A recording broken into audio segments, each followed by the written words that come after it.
இந்த மக்களை காப்போம், தமிழகத்தை மீட்போம்ங்கிற முழக்கம் ம். மக்களோட எடுபடுதா கவிங்க? நிச்சயமா ஈடுபடும். அதாவது மக்கள் காக்கப்பட தவறிவிட்டிருக்கிறார்கள். அவருடைய உரிமைகளை இழந்திருக்கிறார்கள். இந்த அரசாங்கம் 520 வாக்குறுதிகளை சொன்னது.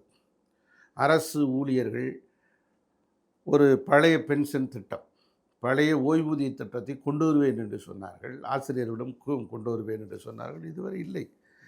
பகுதி நேர ஆசிரியர்கள் போராட்டம், இடைநிலை ஆசிரியர்கள் என்று போராட்டம், பட்டதாரி ஆசிரியர்கள் போராட்டம், முதுகலை ஆசிரியர்கள் போராட்டம், தலைமை ஆசிரியர்கள் போராட்டம் என்று கல்வித்துறை மாணவர்களுக்கு தன்னலமற்று சேவை செய்ய வேண்டியவர்கள் தங்களுடைய ஊதியத்துக்காக போராடுகிற நிலைக்கு தள்ளப்பட்டிருக்கிறார்கள்.